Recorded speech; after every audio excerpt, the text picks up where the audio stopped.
amis, pères et mères. Fièrement, nous répondons à l'appel du devoir. Pour que les déplacés et les réfugiés rentrent à la maison. Pour que nos enfants reprennent le chemin de l'école.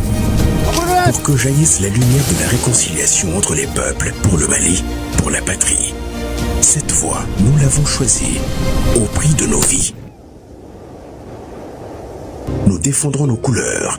Et si nous laissons derrière nous, veuves et orphelins, nous vous prions, prenez soin d'eux.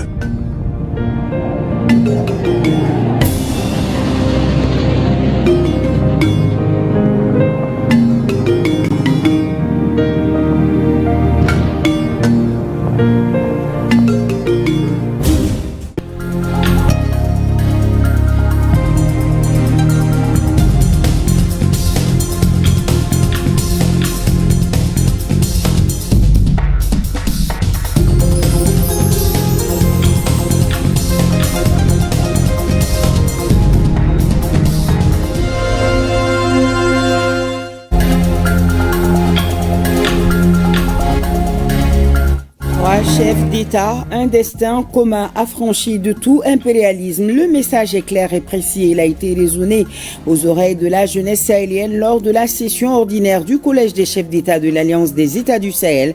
Sortis massivement cet après-midi au stade Mamadou Konaté, les jeunes ont rendu hommage et remercié le président de la transition, chef de l'État, le général d'armée Assimi Goïta, président sortant de la Confédération de l'AES.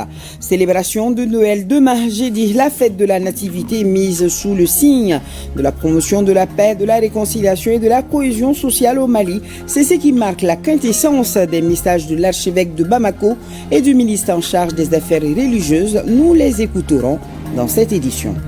Tombouctou sollicite et souhaite avec toutes ses forces la présence du chef de l'État dans la cité des 333 saints pour clôturer l'année de la culture. Les populations de la ville soutiennent les idéaux du président Assimi Goïta. Elles le font savoir au cours d'un meeting de remerciement des autorités de la transition pour avoir décrété 2025 année de la culture. Là-dessus, la correspondance de Nadim Babasisi. Mesdames et messieurs, bonsoir et merci de nous suivre. Nous avons ce message de son Excellence, le général d'armée Assimi Goïta, président de la transition, chef de l'État à l'occasion de la fête de Noël 2025. À l'occasion de la fête de la Nativité, je souhaite à toute la communauté chrétienne du Mali et d'ailleurs, joyeuse fête de Noël. En cette période de repentance et de prière, j'invite à l'union des cœurs et des esprits dans la foi pour implorer la miséricorde divine pour notre pays qui fait face à des défis multiples et complexes. Dans la communion et dans la solidarité, prions pour la paix et la cohésion au Mali et dans le Sahel. Tout en vous invitant à multiplier les prières, j'ai une pensée pour nos défunts auxquels je souhaite un repos éternel dans la grâce divine. À toutes et à tous, je renouvelle mes vœux de bonne fête de Noël dans un Mali apaisé, uni, fort et souverain. Qu'Allah bénisse le Mali et protège les Maliens. Bamako, le 24 décembre 2025, signé le général d'armée Assimi Goïta, président de la transition, chef de l'État. Oui, la communauté chrétienne célèbre demain jeudi Noël, la fête de la Nativité. Elle sera marquée par des prières dans les églises. L'archevêque de Bamako et le ministre des Affaires religieuses, du culte et des coutumes, dans leur message, saisissent l'occasion pour rappeler l'importance de cet événement. Ils exhortent la communauté chrétienne dans son ensemble à fêter dans la joie en donnant une importance particulière à la promotion de la paix, de la réconciliation et de la cohésion sociale. Batraouri, compte rendu. La fête de Noël aux célébrations de la naissance du Christ est l'un des grands rendez-vous de la communauté chrétienne. Un moment de prière, de paix, d'amour pour son prochain et surtout d'appel au renforcement de la cohésion sociale. Noël est une période de lumière, de solidarité et d'expérience.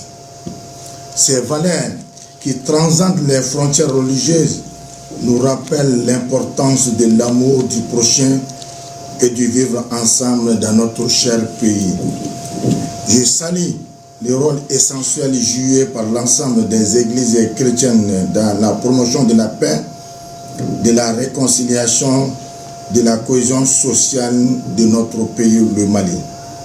Votre engagement, vous les chrétiens, spirituellement, nous inspire et nous donne encore le courage de faire le même pas que vous. Mes chers compatriotes, chers frères et sœurs de la communauté chrétienne, vous êtes engagés dans le cadre du développement de notre pays, vous êtes engagés dans le cadre de la promotion de la paix au Mali, vous êtes engagés dans le cadre de la sensibilisation de la population malienne pour être en phase avec la transition. Cet engagement pour la paix, la cohésion sociale et la solidarité est perçu par la communauté chrétienne comme un tournant indispensable dans l'édification des Mali stables où tous les fils se retrouvent. Les fêtes de fin d'année, dont notamment celle de Noël, ne sont pas célébrées par les uns et les autres pour créer des sentiments de rejet de ce que nous sommes tous, filles et fils d'un même pays qui veut nous garantir notre appartenance à une même nation. C'est l'occasion, comme toute autre fête, que nous avons pour célébrer, pour confesser notre foi en Dieu, pour affirmer notre relation d'enfant de Dieu, privilégiant la cohésion sociale et l'entente entre fils et filles du pays. L'archevêque de Bamako a aussi évoqué les moments douloureux qui ont rythmé la vie de la nation malienne, surtout en cette fin d'année 2025, avant de souhaiter le meilleur pour l'année qui s'annonce. En accueillant l'année 2026, je formule le vœu ardent qu'elle soit une année de vérité, de réconciliation et de reconstruction intérieure. Que chacun de nous accepte de se laisser transformer par la lumière du Christ, afin que notre pays guérisse non seulement de ses blessures visibles, mais aussi de celles plus profondes qui touchent les cœurs. Que l'enfant de Bethléem, prince de la paix, bénisse notre archidiocèse, protège notre nation, éclaire nos responsables et fortifie tous ceux qui œuvrent humblement pour un Mali plus juste et plus fraternel, et aussi plus unis. À toutes et à tous, je souhaite une sainte et joyeuse fête de Noël, ainsi qu'une bonne année 2026, placée sous le signe de l'espérance, de la responsabilité et de la paix. Au ministère des Affaires religieuses aussi bien qu'à l'archevêché, les messages ont été suivis des prières pour la paix dans le cœur et au Mali. Et en rapport avec la célébration de Noël, dans ce communiqué, le ministre du Travail, de la Fonction publique et du Dialogue social communique en application des dispositions de la loi numéro 05-040 du 22 juillet 2005 relative aux fêtes légales en République du Mali, les journées du jeudi 25 décembre 2025, fête de Noël, et du vendredi 26 décembre 2025, lendemain de la fête de Noël, sont chômés et payés sur toute l'étendue du territoire national.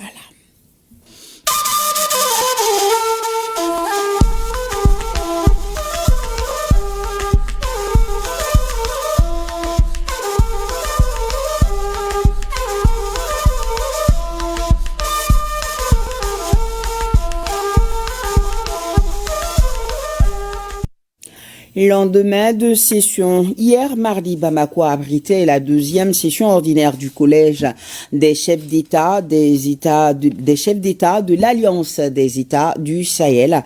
Elle a marqué la fin de la présidence malienne à la tête de l'organisation, donc le passage de témoins entre les présidents sortants et entrants du collège. C'était lors de la clôture des travaux de leur deuxième session ordinaire tenue ici à Bamako. Le président Assimi Goïta souhaite un mandat fructueux à son successeur, le président du Faso, le capitaine Ibrahim Traoré, qui ne tarit pas d'éloges à son endroit. Alousseinou Touré pour nous en parler.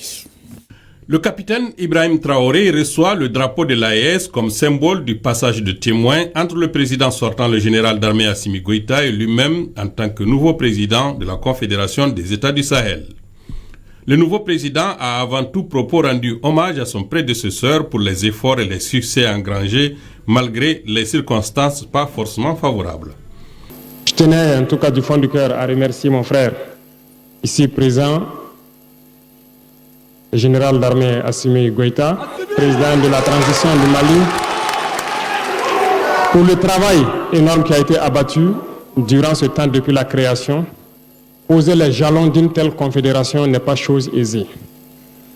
Et surtout, vous avez tous été témoins de tous les défis qui ont été donc posés à nos États respectivement et à la confédération tout entière.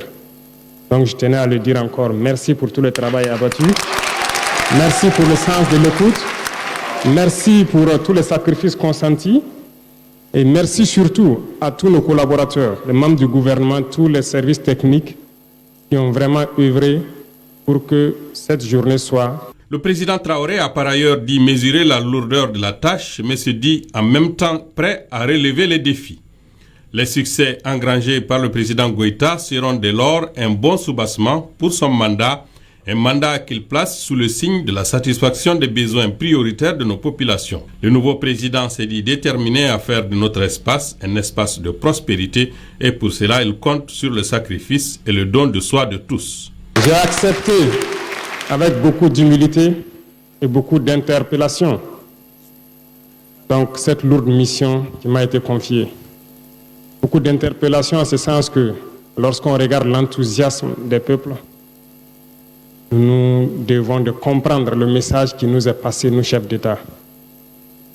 Nous ne devons plus dormir, nous devons continuer le combat, continuer à avancer parce que les peuples aspirent à la paix, les peuples aspirent au développement, les peuples aspirent à vivre heureux chez eux. Et c'est avec fierté que le président Goïta, qui prononçait son discours de fin de mandat, a évoqué les résultats engrangés, notamment dans les 3 principaux piliers. Notre confédération est aujourd'hui une organisation intergouvernementale dotée d'acquis majeurs, une architecture de défense collective opérationnelle, une dynamique d'intégration économique en construction et une action concertée en matière diplomatique. L'AES est désormais une réalité politique et géopolitique dont la voix compte sur la scène régionale et internationale. L'ancrage profond dans les réalités sahéliennes fondé sur les aspirations de nos populations, notre solidarité, notre héritage culturel, notre sens du sacrifice, notre résilience collective, ainsi que l'accompagnement constant de la jeunesse sahélienne et panafricaine nous a permis de faire face à de nombreux défis, en particulier en matière de sécurité, de lutte contre le terrorisme et de développement. Excellences, Monsieur le Président, Mesdames et Messieurs, distingués invités, les succès enregistrés par nos forces de défense et de sécurité dans la lutte contre le terrorisme confortent pleinement notre choix historique, celui de prendre en main notre propre destin et d'affirmer notre souveraineté pleine et entière. Je tiens à leur rendre un vibrant hommage pour leur action quotidienne sur le terrain, action parfois menée au prix du sacrifice ultime pour préserver l'unité et l'intégrité de nos territoires ainsi que le bien-être de nos populations. Aujourd'hui, nous pouvons le dire avec force, la paix a changé de camp. Les terroristes sont traqués jusque dans leur demi-retranchement en dépit des appuis persistants dont ils bénéficient de la part des sponsors internes et externes. La création de la force unifiée et constitue à cet égard l'une des manifestations les plus éloquentes de notre volonté commune de mutualiser nos efforts et de relever ensemble les défis sécuritaires dans un contexte régional exigeant. Sur le plan du développement économique et social, en plus de la définition des politiques et programmes communs, des résultats concrets ont été enregistrés. Nous venons de procéder à l'inauguration et au lancement de plusieurs outils structurants pour le développement et la communication au sein de notre espace, notamment la Banque confédérale, la télé de l'AES, Ces instruments vont contribuer sans nul doute à renforcer notre souveraineté financière, à promouvoir notre identité culturelle et à valoriser notre vision commune sur la scène africaine et internationale. Le plein aboutissement de ces initiatives appelle à un espace libéré de toute entrave à la circulation des personnes et des biens. Objectif désormais en voie de réalisation au sein de l'AIS, matérialisé par la mise en circulation du passeport et de la carte biométrique AIS. Les protocoles additionnels relatifs aux piliers défense et sécurité, diplomatie et développement, ainsi que le protocole additionnel relatif aux sessions confédérales des parlements dont nous venons de procéder à la signature complète notre architecture institutionnelle. Cependant, le chef de l'État est conscient des efforts à déployer dans le sens de la construction de notre espace.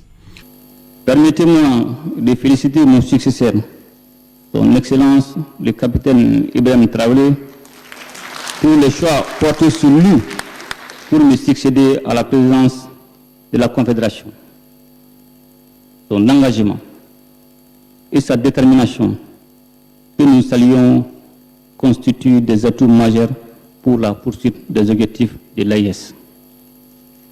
Je suis convaincu que les actions qui seront conduites durant sa présidence contribueront à consolider davantage notre position en matière de sécurité, de lutte contre le terrorisme, de développement et de renforcement de notre action diplomatique sur la scène régionale et internationale. À la lumière de cette cérémonie de clôture, l'on peut déjà affirmer que l'AES a fait un véritable bond en avant grâce à la détermination des présidents Abdraman Tiani, Assimi Goïta et Ibrahim Traoré, accompagnés dans leurs efforts par une population du Sahel résiliente et déterminée. La tenue de la prochaine session des chefs d'État de l'AES sera fixée par voie diplomatique.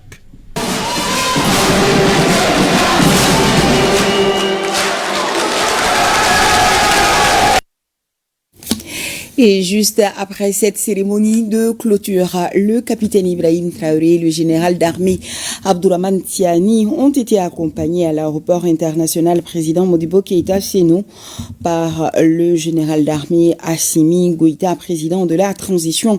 Sur place, de nombreuses personnalités de la République, notamment le Premier ministre, le général de division Abdoulaye Maïga, le président du Conseil national de transition, le général de corps d'armée Malik Diaw, des membres du gouvernement, les représentants du corps diplomatique.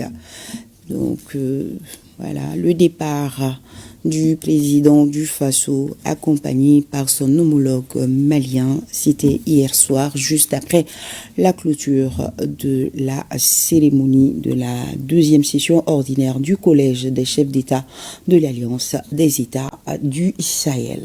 Tenu ici donc à Bamako, c'était au CICB. Voilà le départ du président du Faso hier soir, juste après la clôture de la cérémonie. À l'occasion de cette session, le RTM a animé des plateaux en direct pendant plus de 10 heures lundi et mardi. Des plateaux animés par des journalistes en français dans les 13 langues officielles du Mali, en Haoussa, du Niger, en Moré, du Burkina Faso. On avait sur nos antennes plusieurs invités, des analystes, des experts et des activités se sont relayées pour décrypter la vision des chefs d'État de la Confédération. Nous vous proposons ce soir de suivre quelques séquences choisies par Siliki Dambeli.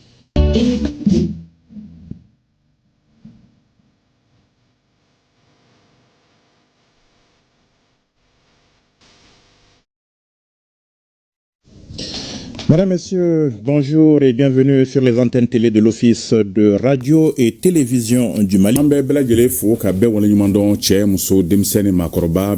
Irpusa ayesa neba zang fagil kepi ne yibero irpusa Mali neba ne yibero Burkina Faso neba ne yibero Niger neba ne yibero. Jama'a masu kallon da sauraron mu akan tashar talabijin ORTM daga nan Bamako. Dans la vision commune des chefs de l'État, vous avez compris qu'il y a l'aspect défense, l'aspect diplomatie et l'aspect développement. Par rapport à la défense, vous avez compris que dans tous ces pays-là, les conflits, à l'issue des conflits, les femmes payent toujours de lourds tributs. On ne peut pas rester en marge des questions de développement. Ce sont les pays aujourd'hui qui sont en première ligne en Afrique de l'Ouest dans la lutte contre le terrorisme. Il va de soi que ces pays en fassent leur priorité en termes de sécurité. Et qui de mieux, quand on a de telles problématiques, qui peut mieux nous comprendre que celui qui est confronté à des problèmes similaires. Et je pense que c'est pour ces raisons-là que ces pays se sont rapidement donné la main pour justement essayer de faire face à cette problématique ensemble. C'est la frontière qui est étrangère dans cette région, parce que la frontière, elle est la frontière qui sépare. Elle est bien réelle. Elle est réelle, mais elle est quelque part artificielle, parce qu'elle n'est pas un processus historique émanant réellement de ces peuples-là. Elle est une tracée, cette frontière-là, d'une période coloniale. C'est ce qu'on appelle la mutualisation des efforts et l'audace. Et c'est un point de non-retour. Et comme on avait dit, l'AES en 2003, c'était une question de survie. Donc il faudrait mutualiser les efforts pour dire non. Et quand on dit non, on connaît généralement les conséquences. Donc c'est ce non qui entraîne ce qu'on appelle les campagnes de désinformation, des guerres informatiques. Donc ils n'ont pas compris que l'AES, avec le général d'armée et ses collègues, ont beaucoup de tours dans les sacs. Et aussi, ce qui a amené cette rupture, c'est que nous sommes capables nous-mêmes de dire non et nous nous assumons. Je me souviens qu'au lendemain du 16 septembre 2023, donc à la signature de la charte de Liptako-Gourmand, j'avais rédigé un article intitulé « AES, une alliance de circonstances ou de convictions ». C'est la question qui m'était posée dans cet article-là. Je crois que 2 ans après, on peut dire sans risque de se tromper qu'il s'agit d'une alliance de convictions. Vous avez maintenant la réponse à ma question. J'ai la réponse à ma question 2 ans plus tard, absolument. D'accord. Parce que, pourquoi je dis cela? Je crois que l'AES a quand même à son actif un certain nombre d'acquis qu'on peut citer, notamment la force unifiée. Parce que rappelons déjà que c'est une alliance qui est bâtie sur 3 piliers, donc les 3D comme on appelle désormais, défense, diplomatie, développement. Sous les deuxièmes piliers, à savoir la diplomatie, on sait que aujourd'hui les 3 États parlent d'une même voix. Déjà en septembre dernier, on a vu que c'est le Mali donc, qui assure la présidence tournante de l'organisation, qui a porté la voix de l'AES à la tribune des Nations Unies. Autre chose qu'on peut noter, c'est qu'aujourd'hui, l'AES, c'est une réalité géopolitique. C'est-à-dire que en parlant des différentes organisations régionales, on ne peut pas ne pas parler de l'AES. On a pu connaître, c'est vrai que la libre circulation des biens, des personnes et des biens est une réalité. C'est vrai également que l'investissement de part et d'autre, la libre établissement des opérateurs, des investisseurs de part et d'autre est une réalité. Mais la monnaie est l'autre soubassement également qui vient compléter ce dispositif qui doit être largement préparé d'abord sur les ressources de ces pays, ensuite sur des investisseurs, une banque d'investissement, et après avec une monnaie qui est cotée par la ressource la mieux valorisée, c'est l'or, et c'est l'or qui est aujourd'hui. Je vais commencer par saluer l'excellente organisation par le Mali de ce sommet. C'est vraiment une réussite. Et pour revenir à votre question, est-ce que ce sommet a tenu ses promesses? Je répondrai par l'affirmatif, parce qu'il y a eu beaucoup de résultats, des résultats intéressants, et comme je l'avais tantôt anticipé, des résultats qui suscitent vraiment l'espoir.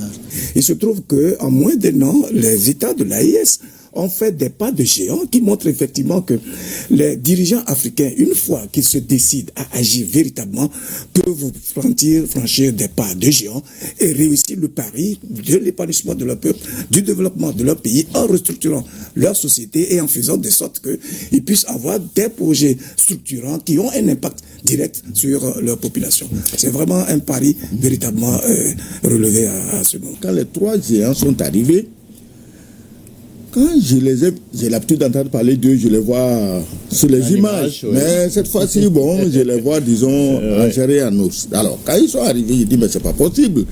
Ces gens, quand vous les voyez, ils dégagent une force. Ils dégagent une force et à première vue, on se demande, mais ils prennent où cette force-là? Parce que avoir autant d'adversaires, d'ennemis en face, mais rester aussi serein, c'est parce qu'on a foi en ce qu'on fait et qu'on est assuré du soutien inconditionnel de la population et surtout de la jeunesse de ce pays.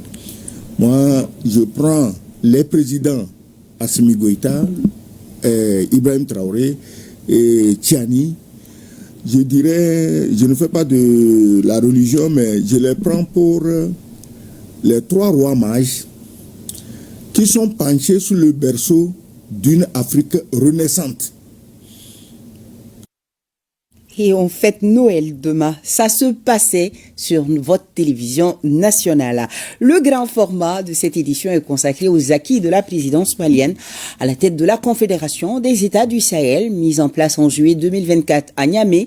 Au Niger, la Confédération des États du Sahel a revu son architecture en ajoutant d'autres volets. L'organisation est désormais structurée autour de 3 piliers, défense, diplomatie et développement. Sous la présidence malienne, l'AES s'est dotée des documents qui l'identifient. Il s'agit d'un logo de l'IM Sahel Bankan et d'un passeport. Et ce n'est pas tout. La Banque pour l'investissement et le développement, BECID AES, la télé et la radio AES sont lancées, sans oublier que la force unifiée est désormais opérationnelle avec des résultats tangibles sur le terrain. Sira Bachili, Adama Kamara, Astan Sabtourou, Djabati. L'impératif de positionnement stratégique dans un monde aux multiples visages. Et l'AES se fait une place au sein des nations souveraines. Un changement du paradigme pour des États qui ferment définitivement les portes de la colonisation pour répondre aux aspirations de leur peuple. C'est donc un Sahel debout face à son destin avec le Mali comme leader pour les premiers pas de cette marche commune de la Confédération des États du Sahel. Le Mali, le Burkina Faso et le Niger. D'un pacte de défense mutuelle signé en septembre 2023 à travers la charte du Liptako-Gourma, la Confédération est désormais structurée autour de 3 piliers: défense, sécurité, diplomatie et développement, avec un accent sur la communication. La Confédération des États du Sahel, une nouvelle entité géopolitique, et le mandat du Mali a été consacré à son opérationnalisation. Ce mandat était très sensible, car il arrivait dans un contexte tendu où certaines puissances mettaient en doute l'existence même de l'AES. Au moment de la sortie du Burkina Faso, du Mali et du Niger de la CEDEAO, aujourd'hui, après une année d'existence, malgré cette adversité, force est de constater que l'AES s'est imposée comme une réalité géopolitique incontournable. Dans une logique d'atteinte des objectifs précis, la Confédération s'est dotée d'une feuille de route pour sa première année. Des jalons clés qui s'articulent autour des actions majeures. La création de la Confédération actée, il fallait la concrétiser par des actions transversales. Première démarche de la présidence malienne de l'AES, le traité de création de l'entité a été ratifié par les 3 chefs d'État.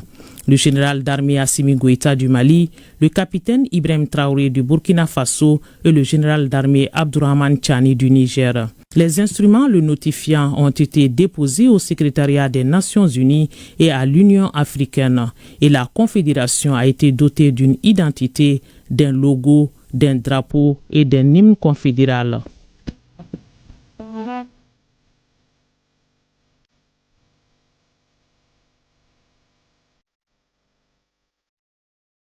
Des comités nationaux ont été créés dans les 3 pays, le Mali, le Burkina Faso et le Niger. Ils sont opérationnels et leurs actions sont focalisées sur la mise en œuvre de la feuille de route. Face au terrorisme, des stratégies communes s'imposent. Sur le plan de la défense et de la sécurité, la Confédération a mis en route sa stratégie de défense commune, coordonnant ses efforts militaires pour contrer toute velléité d'ingérence. La force unifiée a été créée, elle est opérationnelle avec son siège à Niamey au Niger. C'est une force qui est concrète, qui domine déjà son espace sur l'ensemble du théâtre unifié. Beaucoup d'opérations ont été menées, que ce soit en bilatéral ou en tripartite, parmi lesquelles les opérations Yerako 1 et 2. Beaucoup de bases terroristes ont été détruites. Les réseaux de poseurs de mines démantelés. Beaucoup de chefs terroristes ont été envoyés au repos éternel. Des axes logistiques clés comme la route Gao, Labezanga, Euro ont été sécurisés. Comme acté lors du sommet de Niamey par les présidents Goïta, Tchani et Traoré, l'AES met en avant une diplomatie revitalisée avec de nouveaux objectifs et plus d'engagement à atteindre des objectifs communs. À ce niveau, l'on note une identité de vue pour les États du Sahel avec une seule voix lors des grands forats. Sur le plan diplomatique, nous avons œuvré à mieux communiquer la vision de nos chefs d'État, à mieux communiquer les objectifs, à travailler ensemble pour mener un dialogue avec tous les partenaires qui respectent les principes qui guident notre action. Et je crois qu'à l'issue de ces mois d'exercice, nous pouvons aujourd'hui dire que de plus en plus, l'AES est en tout cas connu ou compris dans sa démarche, dans ses ambitions, dans sa vision et surtout dans son unité d'action diplomatique. Des secteurs clés et une trajectoire obligatoire pour le développement. La Confédération des États du Sahel porte l'ambition de ces peuples aspirant à une souveraineté pleine qui a ses clés dans celle économique. Les États du Sahel ont donc mis en œuvre des projets et programmes prioritaires. Dans un contexte de rareté de financement, le prélèvement confédéral a été effectué et qui sert de fonds de stabilisation pour faire face à d'éventuels chocs extérieurs. Les États du Sahel ont créé la Banque confédérale pour l'investissement et le développement, BCID AES, destiné à financer des projets structurants. Nous avons mis le capital à 500 milliards de francs CFA. Une banque, au niveau de la Banque centrale, le capital était récemment de 1 milliard, ils l'ont porté à 5, maintenant ils l'ont porté à 10 milliards. Mais si nous créons une banque confédérale avec un capital de 500 milliards, c'est pour vous dire l'envergure de la banque et toutes les possibilités que nous offrons à cette banque. Et il faut se rappeler qu'en matière de gestion bancaire, quand on a un capital de 500 milliards, on a la possibilité de multiplier par 4 l'encours du crédit que nous pouvons faire à partir de ces 500 milliards de francs CFA. Donc ce qui veut dire que cette banque a une capacité de démultiplier donc, les ressources qu'elle a jusqu'à hauteur de 2000 milliards immédiatement. Mais il va sans dire que plus la banque fonctionne, plus elle développe ses activités. Dans un monde en guerre informationnelle, il faut être proactif et couper court à la désinformation. La communication devient un volet indispensable, donc un maillon essentiel de la chaîne. Des outils ont été créés pour contrer les rumeurs et faire connaître une vision authentique de l'AES. Une web TV, la télévision AES implantée à Bamako et la radio AES avec son siège à Ouagadougou, ainsi que le projet de la presse écrite qui sera basé à Niamey, au Niger.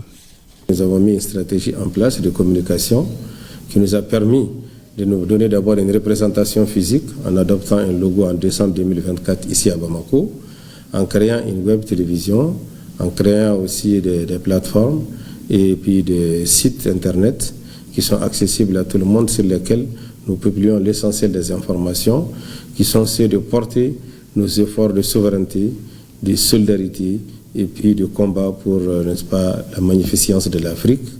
Nous avons aussi travaillé pour magnifier les efforts, n'est-ce pas, de nos forces de défense et de sécurité, les efforts de notre diplomatie, et nous avons porté aussi un succès économique à tous les niveaux. Les télévisions nationales des 3 pays, dans une dynamique d'échange de programmes et de pages spéciales de l'AES fournies dans les grandes éditions, vont maintenir le cap en épaulant la télévision et la radio AES dans un esprit de complémentarité. La Confédération sous la présidence malienne a pris son envol avec une identité, des actions de développement et une voix qui résonne au plus grand fora. La destinée du Sahel tracée donc avec un cachet au quai du peuple AES, acquis à sa cause et clamant sa souveraineté à qui veut l'entendre. Le signal est fort et le message est sans embâche. L'intégralité de ce magazine à suivre après cette édition. 3 chefs d'État, un destin commun affranchi de tout impérialisme. Le message est clair et précis et il a résonné aux oreilles de la jeunesse sahélienne lors de la session ordinaire du Collège des chefs d'État de l'Alliance des États du Sahel. Sorti massivement cet après-midi au stade Mamadou Konaté, les jeunes ont rendu hommage et remercié le président de la transition, chef de l'État, le général d'armée Assimi Goïta, président sortant de la Confédération de l'AES. Ils ont fait entendre leur voix unifiée derrière les leaders Traoré, Goïta et Tchani, promesse d'un Sahel debout et prêt à relever tous les défis. Un tableau a été remis au ministre de la Jeunesse pour le président Goïta en guise de saluer son patriotisme et son engagement à la tête de la Confédération des États du Sahel. Retrouvons le reportage de Abdul Karim Kaba.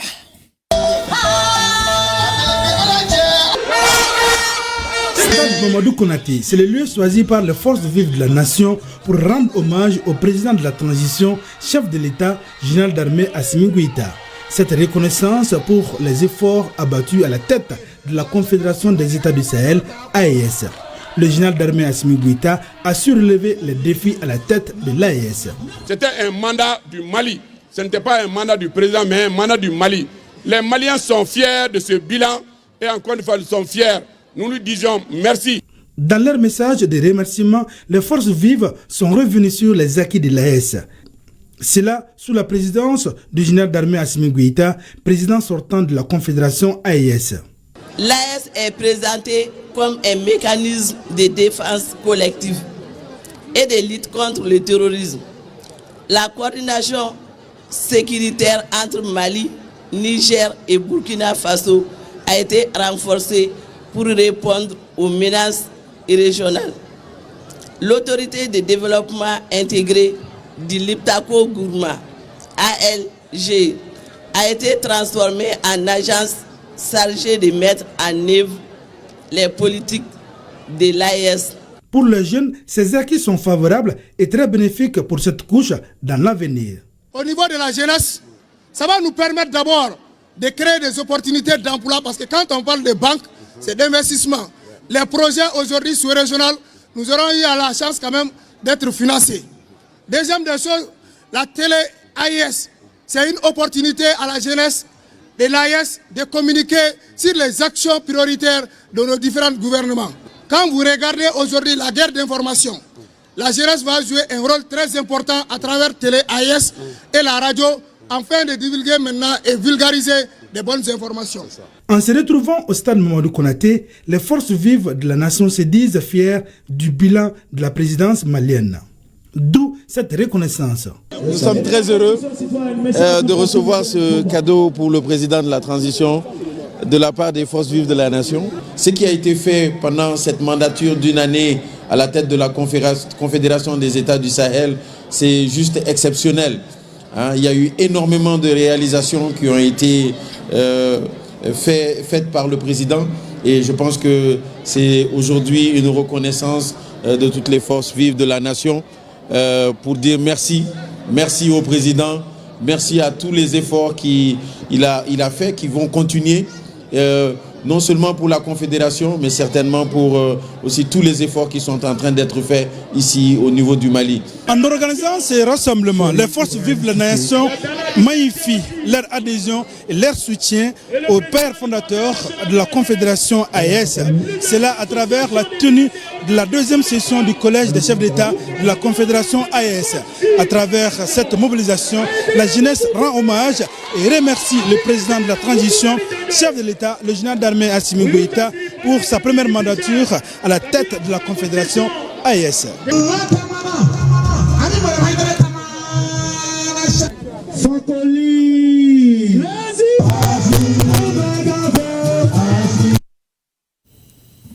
Voilà, c'était cet après-midi et nous avons ces communiqués de presse. L'AMSUNEN félicite le général d'armée Assimi Goïta et le Premier ministre Abdoulaye Maïga et l'ensemble des membres du gouvernement pour la réussite de la deuxième session du Collège des chefs d'État de l'AES. L'AMSUNEN félicite le peuple malien pour la grande mobilisation autour de l'événement. L'AMSUNEN félicite les 3 chefs d'État pour la mise en place d'un certain nombre d'infrastructures, Radio-Télé AES, Banque d'investissement de l'AES, la force unifiée de l'AES, pour en finir avec donc le terrorisme. Et les organisations du Forum panafricain des peuples africains expriment leur plein soutien aux chefs d'État pour le renforcement de l'intégration régionale au service des peuples du Sahel. Le Forum panafricain des peuples africains salue les avancées visant la création d'institutions communautaires et soutient la coopération sécuritaire renforcée, notamment à travers la mise en place d'une force commune, l'augmentation des capacités opérationnelles, techniques et humaines des forces armées des États membres et la coordination stratégique dans la lutte contre le terrorisme, le banditisme transfrontalier et toute forme de déstabilisation. Inauguration par le président du Faso, le capitaine Ibrahim Traoré du centre hospitalier universitaire de Pala, et un hôpital ultra donc moderne conçu pour mieux répondre aux besoins sanitaires des populations, une infrastructure fruit de la coopération entre la République populaire de Chine et le Burkina. Le CHU de Pala est le premier d'une série de 9 à travers le pays, a signalé le président du Faso au micro de Hassan Gourabou et Ismaël Saturin Paris. L'inauguration de cet hôpital de haut standing vient donc nous prouver la capacité de certaines nations à se mettre au-dessus de toutes les considérations et tisser une amitié forte avec le Burkina Faso. Ceci est le fruit du partenariat entre le Burkina Faso et la République populaire de Chine. C'est une matérialisation concrète de ce que donc nous pouvons dire en termes de relations stratégiques qui existent entre les deux nations. Donc c'est une fierté et je pense que les médecins, tout à l'heure, ils faisaient encore des doléances et ils ont souhaité avoir ce type d'hôpitaux un peu partout au Burkina. Et à partir de cet exemple que la République populaire de Chine nous a donné, nous avons pris la décision aussi au niveau du gouvernement d'en construire 9 pareils au Burkina Faso et en commençant certainement par Fadangourma. Et au fur et à mesure, l'objectif est d'accroître le plateau technique pour permettre à nos médecins, à nos infirmiers de s'exprimer. Parce qu'ils ont du talent, en faisant des doléances, c'est pour dire qu'ils ont la capacité de faire plus tant qu'ils ont de l'équipement. Et nous allons leur donner cet espace-là. Et tout ça au profit de nos populations, pour que nos populations aient accès aux soins de qualité. Cérémonie solennelle de baptême de la 30e promotion des enfants de troupe du Prytanée militaire de Niamey. Ils sont 154 élèves issus de 11 pays africains à avoir fait leur entrée officielle, nous disent Aïchatou Bawa et Mahamadou Adamou. C'est dans une ambiance solennelle et hautement symbolique que les 154 jeunes élèves du Prytanée militaire, constituant la 30e promotion de cette prestigieuse école militaire, font leur entrée tous habillés par les couleurs du Niger, avec des gestes synchronisés dans un mouvement d'ensemble pour la cérémonie de baptême. Devant la hiérarchie militaire, sous la houlette du chef d'état-major des armées représentant le ministre d'État, ministre de la Défense nationale, la 30e promotion réunissant les élèves de 11 pays d'Afrique, à savoir le Bénin, le Burkina Faso, le Cameroun, la Centrafrique, le Congo-Brazzaville, la Guinée, le Mali, le Sénégal, le Tchad, le Togo et le Niger, désormais liés par un même engagement, un même uniforme et une même discipline, viennent d'être consacrés enfants de troupe en recevant les attributs de l'école et en prêtant serment. En intégrant cette grande famille d'enfants de troupe, vous avez sans peine transcendé la séparation brutale d'avec vos parents. Vous avez remplacé l'inquiétude par l'assurance, l'individualisme par la solidarité et le travail en groupe. Vos anciens vous ont jugé digne d'être présentés aux fanions de votre école. Un message poignant, plein de valeur et d'engagement a été adressé aux cadets par leurs parrains qui représentent désormais un repère pour eux. En réponse, le Benjamin de cette 30e promotion, Ahmed Sani Issa, a promis aux aînés de s'approprier les valeurs du Prytanée militaire tout en respectant à la lettre la devise de l'école qui est s'instruire pour mieux bâtir. Plusieurs démonstrations d'arts martiaux par le club de taekwondo et celui de karaté ont été présentées au public. Une photo de famille de la 30e promotion avec la hiérarchie militaire, suivie d'un défilé de l'ensemble des élèves du Prytanée militaire, a sanctionné cette cérémonie de baptême.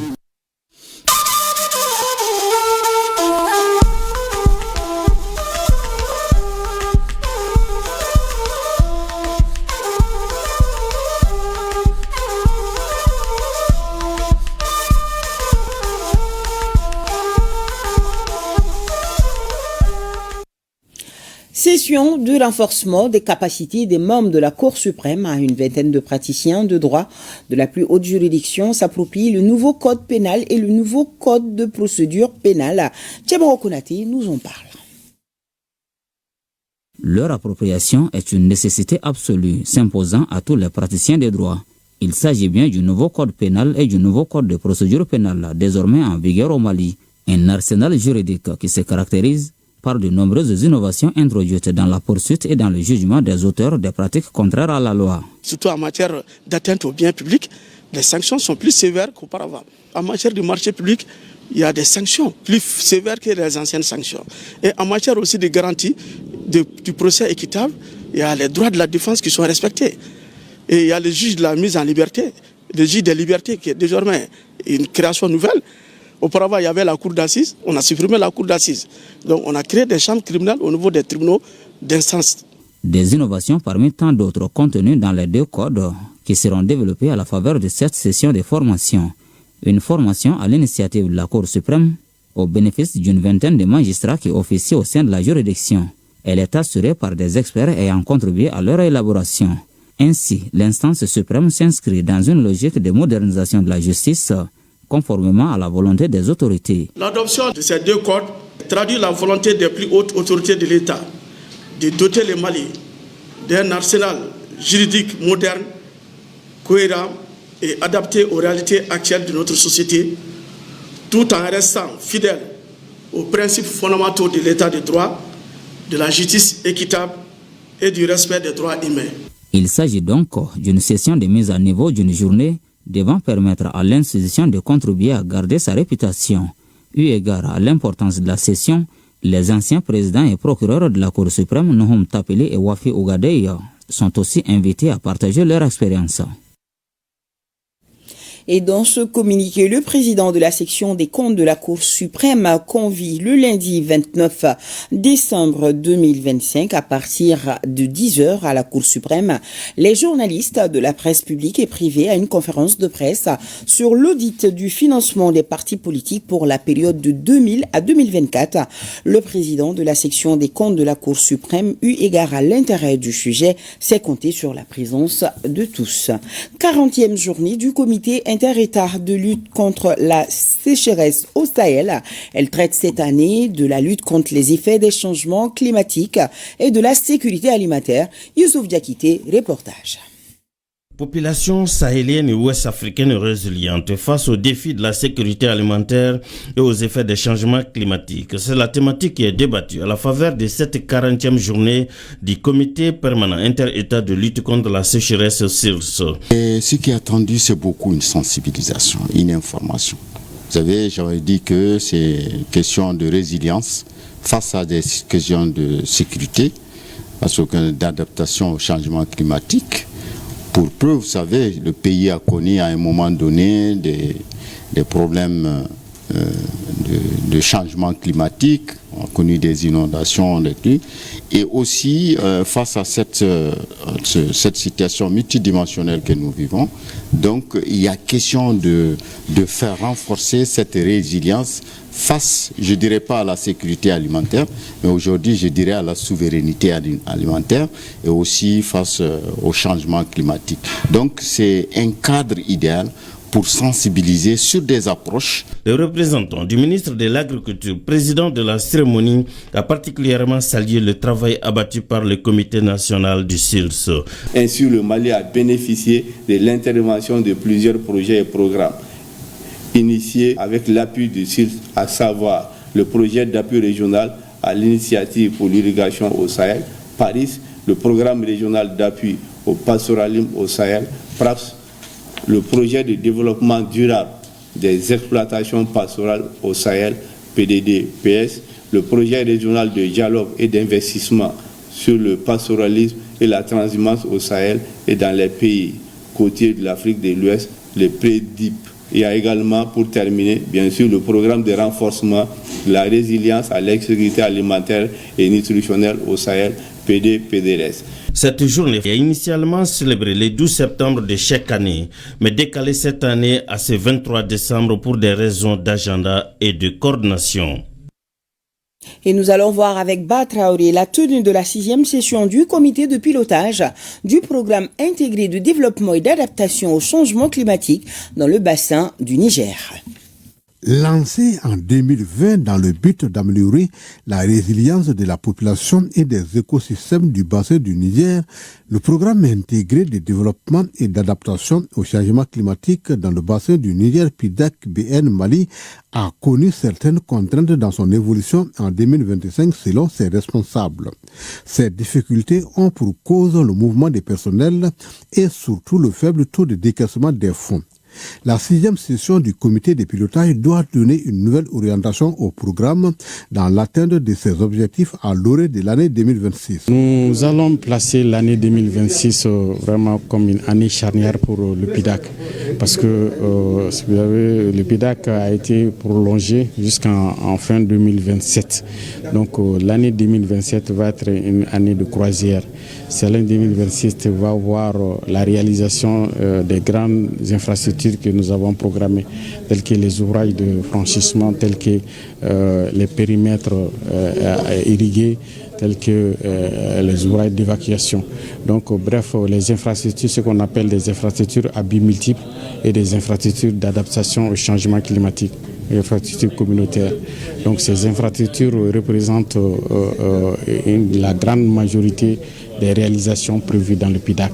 Je voudrais ici renouveler la gratitude du gouvernement de la République du Mali à l'endroit du secrétariat exécutif de l'autorité du bassin du Niger et des partenaires techniques et financiers du PIDAC, à travers la Banque africaine de développement pour l'accompagnement constant de notre pays dans ses efforts de préservation des écosystèmes du bassin du fleuve Niger et d'amélioration de la résilience des populations par une gestion durable des ressources naturelles.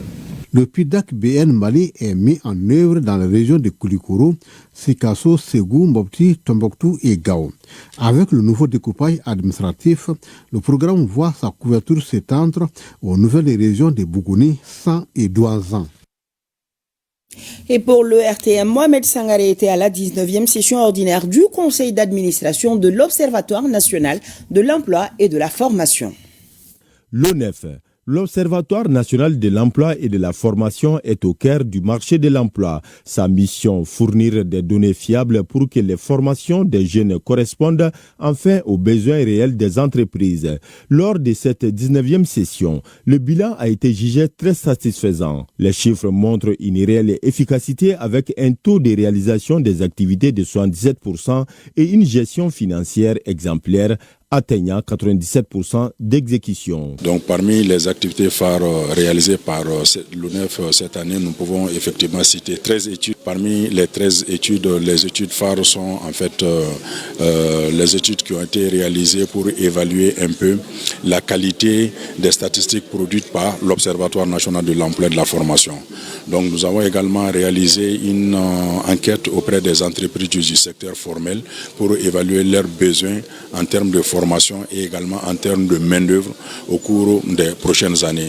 Pour 2026, l'Observatoire voit plus grand. Grâce à un budget en légère hausse, l'ONEF va multiplier ses enquêtes sur le terrain afin de produire des indicateurs précis pour aider le gouvernement à mieux cibler ses programmes de lutte contre le chômage. Donc nous avons également envisagé de réaliser un certain nombre d'études, notamment une étude pour produire les principaux indicateurs du marché du travail.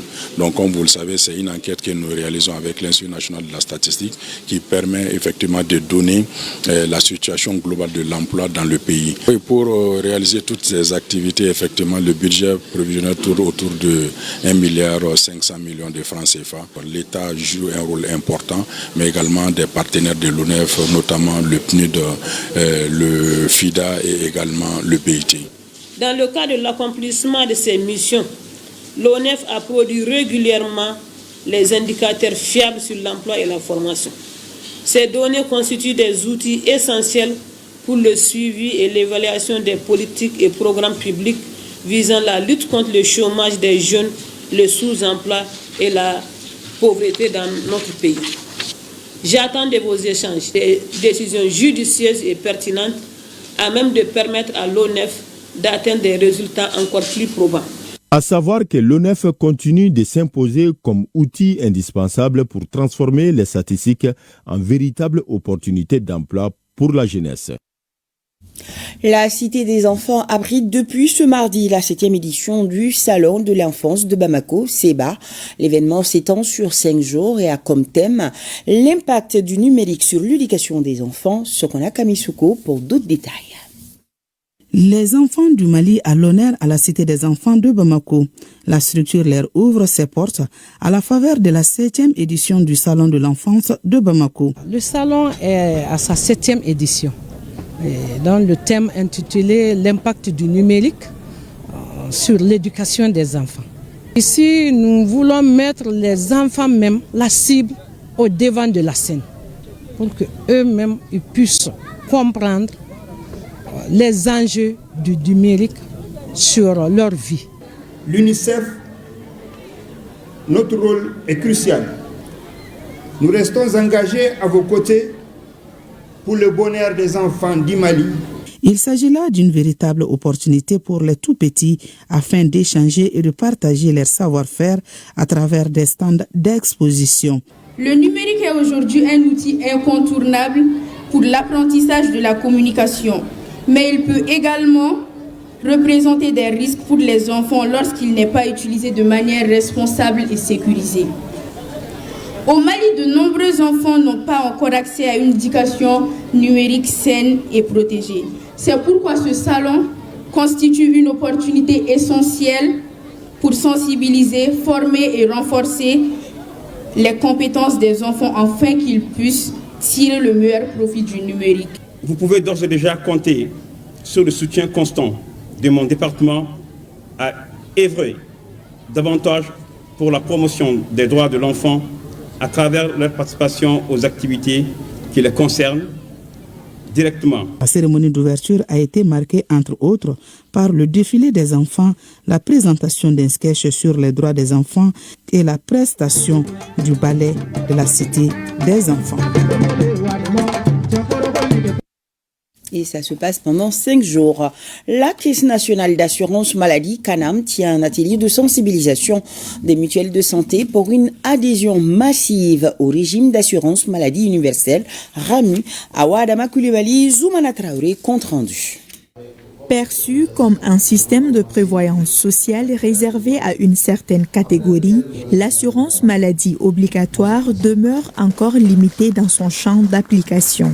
Pour cause, la méconnaissance du système du tiers payant et le fonctionnement des mutuelles de santé, pourtant mises en place pour faciliter l'accès équitable aux soins. C'est tout le sens de notre rencontre d'aujourd'hui. Informer sur le fonctionnement des mutuelles de santé et leur rôle dans le système de protection sociale. Expliquer les avantages de l'adhésion au régime d'assurance maladie universelle pour les travailleurs non salariés et leurs familles. Expliquer le montage technique et institutionnel du régime d'assurance maladie universelle. Identifier les freins et préoccupations de la population active non salariée vis-à-vis des mutuelles de santé. Environ 200 mutuelles agréées existent sur le territoire national, dont 178 sont fonctionnelles. Pourtant, la mobilisation reste bien en deçà de l'objectif fixé, qui est de 78% de Maliens couverts. Puisque c'est volontaire, et ça bloque les adhésions parce qu'on se rend compte qu'il y a aussi un aspect sociologique de la maladie. Dans certaines communautés, les gens pensent que quand vous épargnez pour la maladie, c'est comme si vous attirez la maladie. Deuxième élément, nous pensons aussi que la communication publique autour du mouvement mutualiste est insuffisante. Selon le directeur de l'Union technique de la mutualité malienne, le gouvernement du Mali subventionne depuis 2010 50% de la cotisation des populations des secteurs informels et agricoles. Des efforts d'investissement constants pour bâtir un système de protection sociale solide et résilient. Les agents de l'INPS bénéficient de 553 titres fonciers. Il s'agit de ceux qui ont adhéré à la coopérative de l'habitat de l'Institut. Le compte-rendu de la cérémonie de remise, c'est avec Aminata Brahima Drago et Al-Kaou Traouri. Mois après mois, salaire après salaire, les travailleurs de l'INPS ont épargné un pourcentage de leurs revenus mensuels pour préparer un meilleur avenir. Un sacrifice de longue haleine dont les fruits commencent à germer aujourd'hui par l'acquisition de titres fonciers, des documents qui leur garantissent des toits conformes et sécurisés. J'avais cru à l'initiative dès au départ et c'était une opportunité qu'il fallait saisir, faire des précomptes sur le long terme. On ne se rend même plus compte qu'on a eu à investir dans ces terrains. Aujourd'hui au Mali, ce n'est pas facile d'avoir un terrain en son propre nom. Nous demandons à tous les agents de l'INPS de chercher à adhérer à la coopérative de l'habitat de l'INPS pour pouvoir réceptionner des terrains. Ça te permet aussi de continuer de faire ta vie et de mener tes activités comme tu veux parce qu'on le coupe de façon dont tu ne vas même pas ressentir. Au total, ce sont 553 titres fonciers distribués aux adhérents de la coopérative de l'Institut. Situés à Samaya, Banankoroni, Montougoula et Djatoula, ces parcelles de terrain sont obtenues grâce au combat de la coopérative qui s'est portée garante de ses épargnants. Nous avions commencé ce travail depuis 2020. Tous ces titres-là sont des titres fonciers individuels créés au nom des adhérents bénéficiaires. L'acquisition n'est pas venue des caisses de l'INPS. C'est sur le salaire des adhérents. Ce n'est pas seulement les travailleurs de l'INPS. Aujourd'hui, la coopérative est même en train de distribuer des terrains en dehors des salariés de l'INPS. On n'a jamais entendu dire que, en tout cas, des distributions de terrains qu'il y a eu lieu, il s'est révélé des problèmes. Titre foncier en main, place maintenant à la construction. À ce niveau, les agents de l'INPS sollicitent encore l'accompagnement de la coopérative qui s'est engagée pour l'amélioration des conditions de vie et de travail de ses adhérents. D'ores et déjà, elle honore ses vaillants travailleurs pour le service rendu. Dans la région de Ségou, on évalue le projet d'assistance multisectorielle aux populations déplacées, internes et hautes vulnérables des cercles de Bla et de Massina. On en sait plus avec Ramata Konati. Les cercles de Bla et Massina ont pendant une année bénéficié du projet d'assistance multisectorielle aux populations déplacées internes et aux hautes vulnérables. Ce projet de Care Mali, financé par LDSC, enregistre plusieurs résultats. Le projet est financé par le bailleur qu'on appelle LDSC, c'est l'LDC Charity, avec un montant d'à peu près $1 million. Au total, nous avons 750 personnes, dont 600 PDI et 150 corps vulnérables que le projet les appuie. Les activités planifiées par le projet ont été atteintes à 100%. Nous saluons ce projet de Care Mali et LDSC au profit de nous, les personnes déplacées internes. Ici, en Debougou 1, 164 ménages ont été recensés et ont reçu des kits alimentaires, des formations et semences en maraîchage et autres pendant plusieurs mois. Merci aux donateurs. D'autres déplacés attendent ce genre d'appui pour leur épanouissement. Les parties prenantes du projet, autorités locales, services techniques, personnes déplacées et leurs hôtes, partagent les bonnes pratiques et les leçons apprises pour renforcer la sécurité alimentaire et nutritionnelle des bénéficiaires. Autre secteur d'intervention du projet, l'eau, l'hygiène, l'assainissement et la lutte contre les violences basées sur le genre VBG. Beaucoup d'hommes, beaucoup d'enfants et de femmes surtout qui ont bien compris les VBG et qui ont décidé de changer positivement dans leur comportement à l'égard des uns et des autres. Ils ont assisté quand même vraiment de tout l'accompagnement vraiment nécessaire en nourriture, en habillement. Même ceux-là qui n'ont pas pu avoir des sites pour loger, en tout cas, les LDC les a accompagnés même pour la prise en charge vraiment des frais de location des maisons. Le projet de Care Mali, qui prend ainsi fin, a démarré le 1er décembre 2024 pour une durée de 12 mois.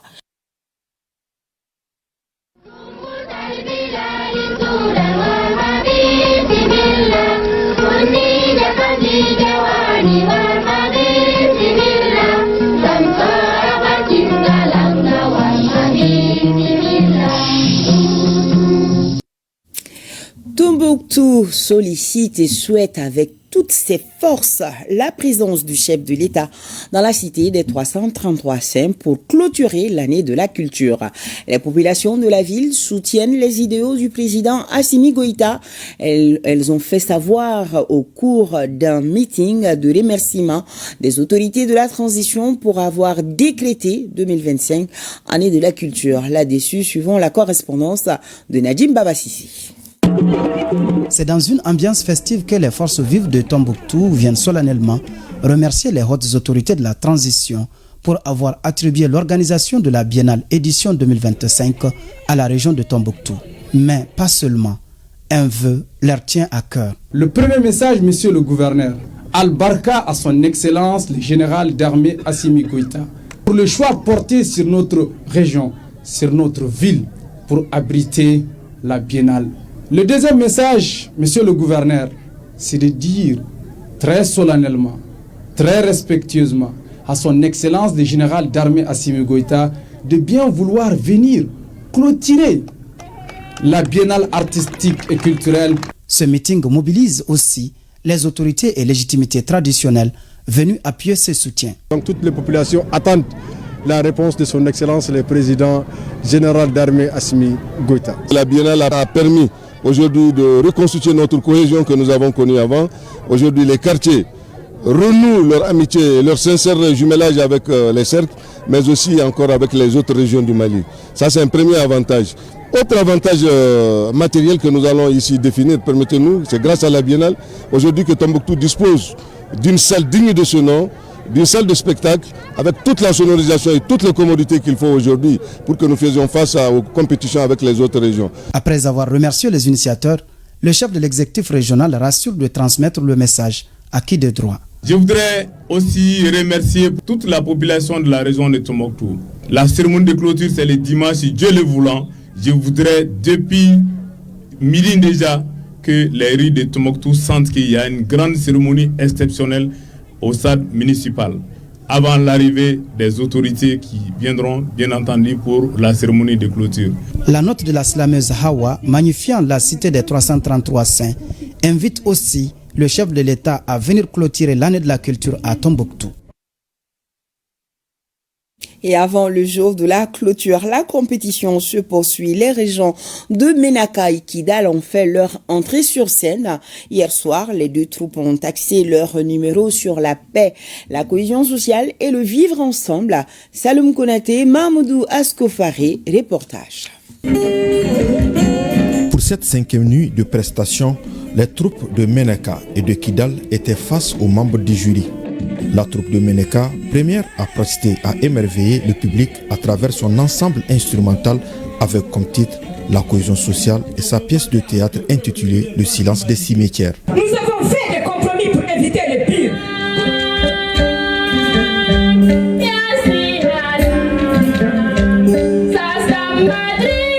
Le Mali vient de très loin et il est temps que les Maliens, tous les enfants du Mali, de Kay à Ménaka, de Kilikora à Todini se donnent la main pour construire leur pays parce que personne ne viendra construire le Mali à la place des Maliens.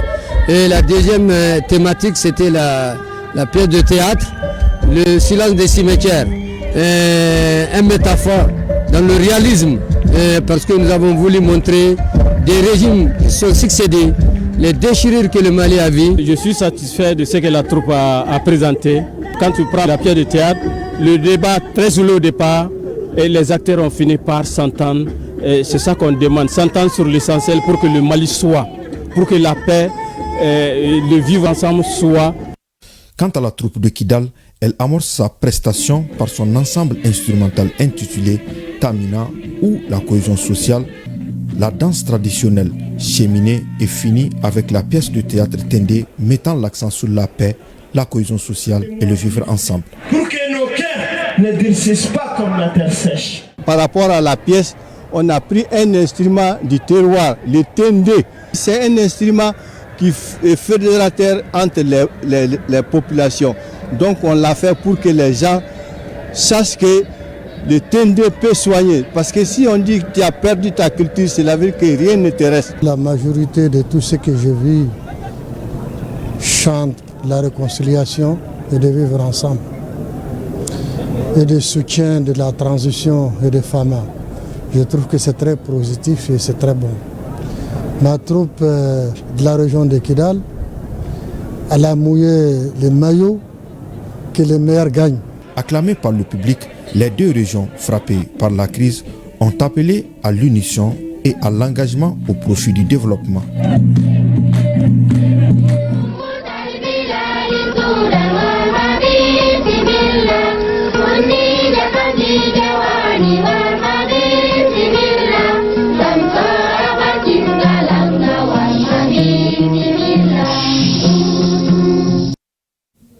Nous souhaitons une bonne fête de Noël à toute la communauté chrétienne du Mali. Bonne prière et bon festin dans la joie et la communion. Je vous retrouve demain 20h et nous disons un grand merci à nos téléspectateurs de San, de Téné et de Baramandougou.